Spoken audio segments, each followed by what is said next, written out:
قرآن کا سب سے بڑا سورہ بقرہ. کبھی سوچا قرآن مسلمانوں کے لیے، لیکن سب سے زیادہ جس قوم کا ذکر ہے وہ بنی اسرائیل ہے. لگ ایسے رائے کہ قرآن ہمارے لیے نہیں آیا، قوم بنی اسرائیل کے لیے آیا. سورہ آل عمران، سورہ یہود، سورہ یوسف، سورہ بقرہ، سورہ نساء، ساری صورتیں آپ پڑھیں گے کس کا ذکر ہے؟ انبیاء بنی اسرائیل کا ذکر ہے. کبھی حضرت یوسف کا، کبھی حضرت موسیٰ کا، کبھی حضرت صالح کا، کبھی حضرت عزیر کا.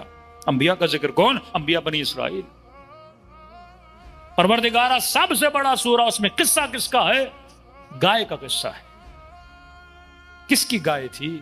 کیا چکر تھا کہ خدا نے حکم دیا کہ میں تب راضی ہوں گا کہ ایک بندہ دوسرے بندے کو قتل کر دیتا ہے، قاتل کا پتہ نہیں لگتا.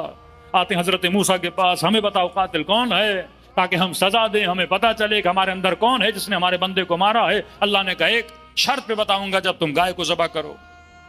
پھر یہ پوچھنے لگے گائے کون سی ہے، کون سا رنگ ہو، کون سا کلر ہو، پتلی ہو، دبلی ہو، موٹی ہو. پھر اس گائے کے ڈھونڈنے کے چکر میں لگے، خدا اور نشانیاں بتاتا گیا. پھر انہوں نے گائے ڈھونڈی، پھر گائے کو ذبح کیا، پھر گوشت کو مردے کو لگایا، پھر جا کے پتا چلا. سیدھا سیدھا حضرت موسیٰ بتا دیتے، یہ گائے بیچ میں کہاں سے آ گئی؟ یہ قرآن ہے. وَاعْتَبِرُوا يَا أُولِي الْأَلْبَابِ. فرش عذاب، فکر حسین ذہنوں کو کھولنے کے لیے. قرآن نہ قصوں کی کتاب ہے، نہ کہانیوں کی کتاب ہے. یہ ہالی ووڈ اور بالی ووڈ کی فلمیں نہیں جو خدا تمہیں دکھا رہا ہے. یہ ذہنوں کو جگانے کے لیے، یہ انٹرٹینمنٹ نہیں ہے. یہ وجود کو بیدار کرنے کے لیے، یہ انسان کے دل کو پاک و پاکیزہ بنانے کے لیے کہ وہ کام جو گزشتہ امتوں نے کیا وہ تم نہ کرنا. کبھی حضرت لوط کا ذکر، کبھی حضرت یوسف کا ذکر، کبھی حضرت ابراہیم کا ذکر.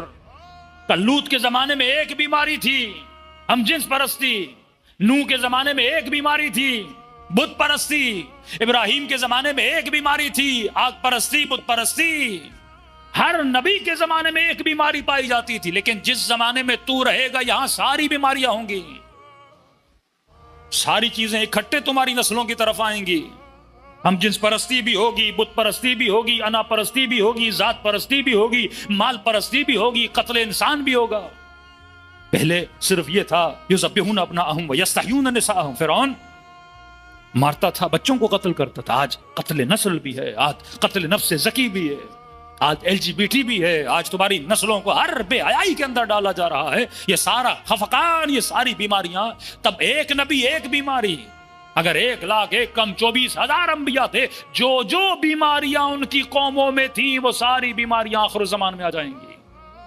اور فرمایا اب اس تلا تمہیں گمراہی میں تجھے کون بچائے گا؟ ان الحسین مصباح الہدا والسفینۃ النجات. یہ مجلس حسین جو کشتی بنے گی، تیری نسلوں کو اٹھائے گی اور ان گمراہیوں سے نکالے گی.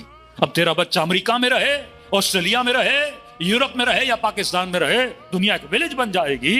اور یہ حسین کی کشتی ہے. اور کشتی کہاں بنتی ہے؟ فرش عزا پہ بنتی ہے، مجلس حسین میں بنتی ہے. اور اگر اس کشتی کو چلتا ہوا دیکھنا ہے تو 40 حسین میں چلے جاؤ.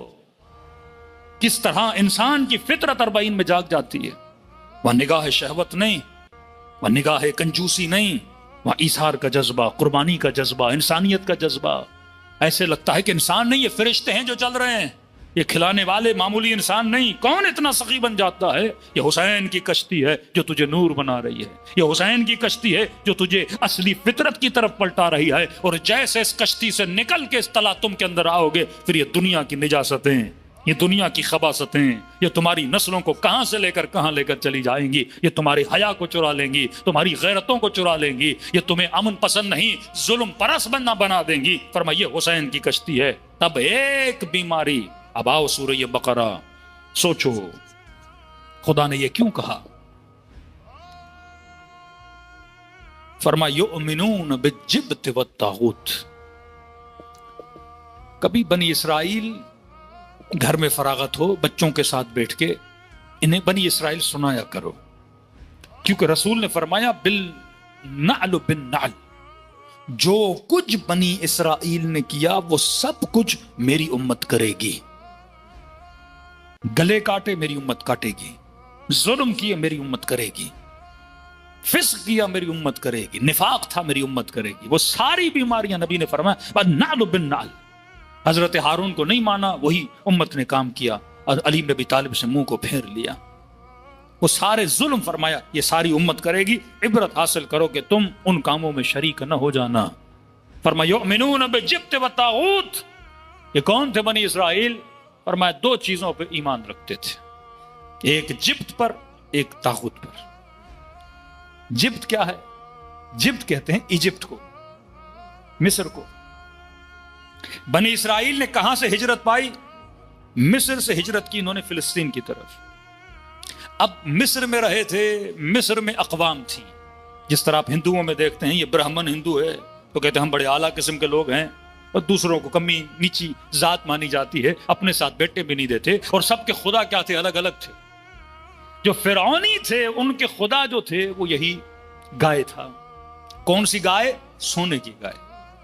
ان کے عبادت خانوں میں گائے ہوتی تھی، اور گائے کس سے بنی ہوتی تھی؟ سونے کی۔ آج بھی آپ دیکھتے ہیں ہندوستان کے ہندو گائے کو کیا بولتے ہیں؟ گائے ماتا بولتے ہیں، وہی ہماری گائے ہے، ہماری ماں ہے۔ یہ وہی سویلائزیشن آف ایجپٹ ہے، یہ وہی بت پرستی اور گائے پرستی ہے جو چلتے چلتے آج آپ دیکھتے ہو ہندوستان میں آج تک باقی ہے۔ اور آپ دیکھتے ہو ہندوؤں کو سونے پہننے کا بڑا شوق ہوتا ہے، کسی کو دیکھو گے سونے کی گولڈ کی چین ہوگی، ہاتھوں میں سونے کی انگوٹھیاں ہوں گی، اور وہی کلچر ہمارے یہاں بھی ہو گیا کہ شادیوں میں لڑکے کو کیا دینا ہے؟ سونے کی انگوٹھی دینی ہے۔ یہ کلچر آف ہندوازم تھا، اسلام میں مرد پہ سونا کیا ہے؟ حرام ہے۔ وہی کلچر ہمارے اندر سرایت کر جاتا ہے۔ تو ایک گائے پرستی، دوسرا سب سے زیادہ محبت کس سے؟ سونے سے۔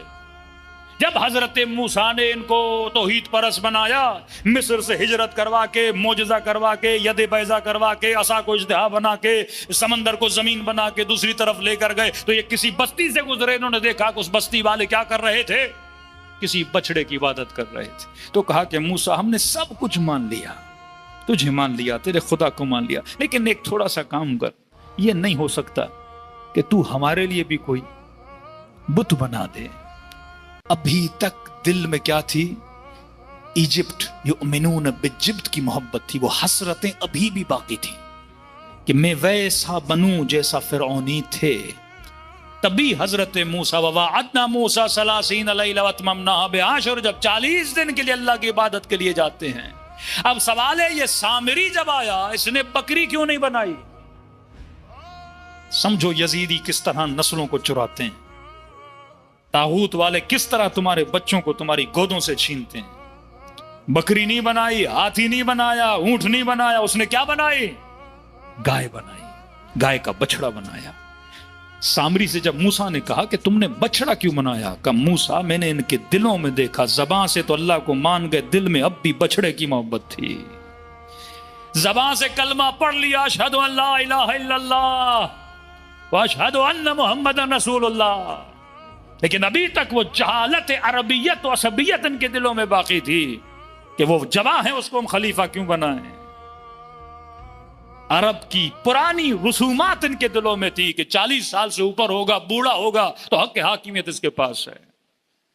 جب جناب زید کے بیٹے کو رسول نے فرمایا کہ میں روم کی طرف لشکر بھیج رہا ہوں، اس کی حاکمیت میں جاؤ، اسامہ کی حاکمیت میں، 3 بار رسول نے کہا اور غضبناک ہوئے، فرمایا خدا لعنت کرے اس پر کہ اسامہ کی لشکر میں نہیں جاتا۔ سب کہتے تھے یہ جوان ہے، نبی نے اسے لشکر کا سپہ سالار بنا دیا۔ دلوں کے اندر ابھی تک کیا تھی؟ وہی جہالت کی محبتیں۔ بچڑا بنایا، کیونکہ ان کے دلوں میں بچڑے کی کیا تھی؟ محبت تھی۔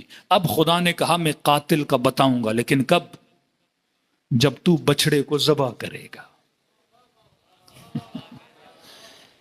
بہانے لانے لگے، موٹا ہو پتلا ہو، کصفراء لونھا، بچڑا بھی ان کو وہ پسند تھا جو گولڈن کلر کا ہو، تو خدا نے کہا ذبح اسے کرنا جو گولڈن کلر کا ہو، جو تمہیں سب سے زیادہ کیا ہے؟ پیارا ہے، جس کو تم نے دل کے اندر اپنا خدا بنایا ہوا ہے۔ محبت خدا بن جاتی ہے۔ فرمایا اسے ذبح کر۔ ڈھونڈتے ڈھونڈتے ڈھونڈتے کسی خاتون کے گھر میں پہنچے، وہاں اسی رنگ کا کلر کا بچڑا تھا۔ اب مشکل تھا ان کے لیے، اب موسیٰ کو کیسے بولے موسیٰ یہ ہمیں پیارا ہے؟ یا ایسے ہے کسی ہندو کو بولو گائے کو کاٹو تو ہم تمہیں بتائیں گے چکر کیا ہے۔ وہ کیسے کاٹے؟ وہ تو اس کو اپنا خدا مانتا ہے، اسے تو اپنی گائے ماتا مانتا ہے کہ کاٹو۔ دوسرا مسئلہ کہ ان کے دلوں میں بچڑے کی محبت، دوسری محبت تھی سونے کی محبت۔ اس خاتون کی طرف اللہ نے فرشتہ بھیجا، کہا ایسے نہیں دینا، اسے کہنا کہ بچڑے کے وزن کے برابر مجھے کیا چاہیے؟ سونا چاہیے۔ یہودیوں کے گھروں کے اندر جتنا سونا تھا سارا سونا نکال کے لائے، سونا بھی قربان کیا، بچڑے کی محبت بھی قربان کی، تب جا کے خدا نے جواب دیا کہ جب تک اندر کی محبتوں کو قربان نہیں کرتے تب تک حسین کے میدان میں نہیں آ سکتے۔ اب کربلا جب جاتے ہو اور بہن پہ کیا ہوتا ہے؟ محبتیں قربان ہوتی ہیں۔ آسائش پسند ہے، قربان۔ گرمی پسند نہیں، قربان۔ پاؤں کی تکلیف پسند نہیں، چھالے آ گئے۔ مال ہر کسی کو پسند، لگا